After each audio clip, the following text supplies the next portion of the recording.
নমস্কার বন্ধুরা, মেহুলি রান্নাঘরে সবাইকে স্বাগত। আজকে আমি রান্না করব মানকচু দিয়ে ট্যাংরা মাছ। তার জন্য আমি নিয়ে নিয়েছি 250 গ্রাম ট্যাংরা মাছ, ভালো করে কেটে ধুয়ে পরিষ্কার করে নিয়েছি। আর মানকচু নিয়েছি 300 গ্রাম, এরকম লম্বা করে করে কেটে নিয়েছি। কড়াই আমি তেল বসিয়ে দিয়েছি। এবার মাছটাকে নুন হলুদ মাখিয়ে ভেজে নেব। একটু অল্প করে হলুদ দেব, আর নুন দেব, আর একটু তেল দিয়ে দেবো যাতে মাছটা না ফাটে। ট্যাংরা মাছ তো একটু তেল দিলে মাছটা আর ফাটবে না। এবার এটাকে আমি মেখে ভালো করে ভেজে নেব।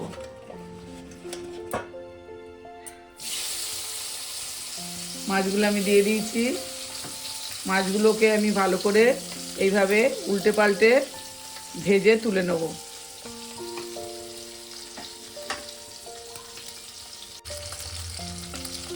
ট্যাংরা মাছগুলো আমি উল্টে পাল্টে ভেজে নিয়েছি।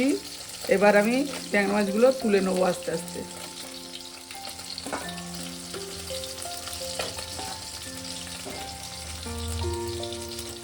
আমি খুব কড়া করে মাছগুলো ভাজিনি,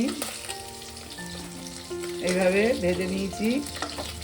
আমি সবগুলো তুলে আপনাদের দেখাচ্ছি। ট্যাংরা মাছগুলো ভেজে সব তুলে নিয়েছি। এবার আমি কড়াইতে দেব 2 তেজপাতা, 2 শুকনো লঙ্কা,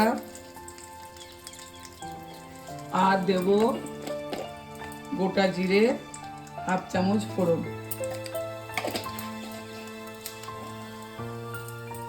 দিয়ে আমি একটু ফোড়নটা ভাজা হয়ে গেলে এবার আমি দিয়ে দেব মানকচুটা।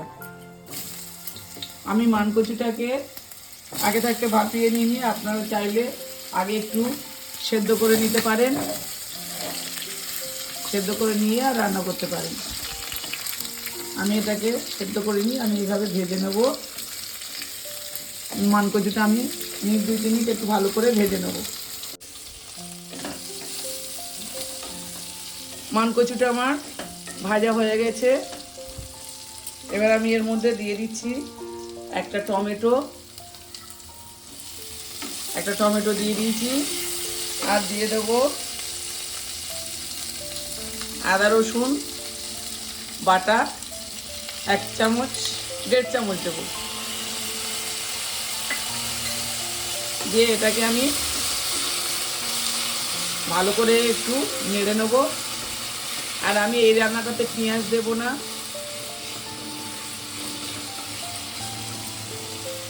এইভাবে আপনারা বাড়িতে বানাবেন। এবার আমি সব মশলা এক এক করে দেব। জিরের গুঁড়ো 1 চামচ,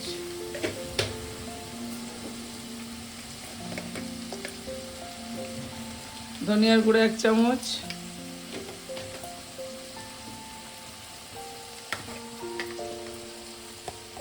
হলুদের গুঁড়ো 1 চামচ,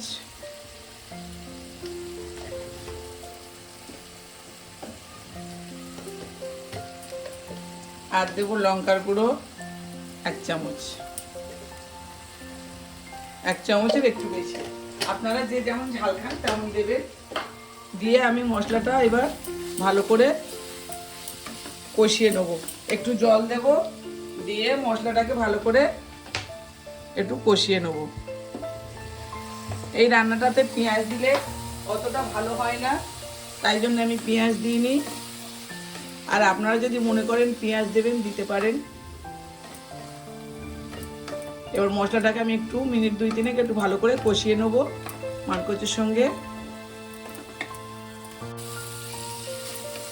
মশলাটা আমার কষানো হয়ে গেছে প্রায়। আর আমি কিন্তু এই রান্নাটাতে চিনি দিলাম না। আপনারা যদি মনে করেন একটু মিষ্টি মিষ্টি খাবেন তাহলে দিতে পারেন, আমি যেটাই চিনি দেইনি। এবার আমি জল দিয়ে দেবো।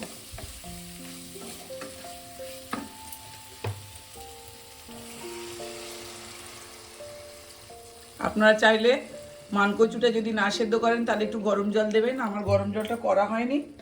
গরম জলটা দিলে ভালোভাবে তাড়াতাড়ি সেদ্ধটা হয়ে যাবে। আমি আর জল দেব না। এবার আমি এর মধ্যে মাছগুলো দিয়ে দেবো, দিয়ে আর চাপা দিয়ে দেবো।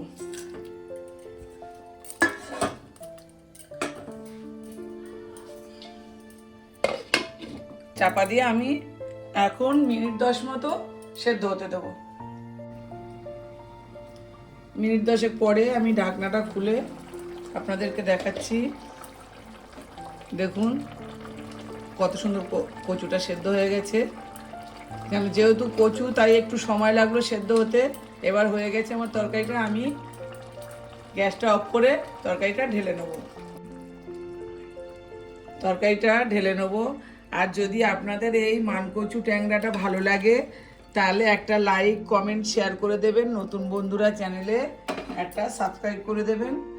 সাবস্ক্রাইব করলে ভিডিও করতে ভালো লাগে। আর এইভাবে অবশ্যই একবার এই শীতের সময় ট্যাংরা মাছ দিয়ে মানকচু দিয়ে করে খেয়ে দেখবেন কতটা সুস্বাদু হয়।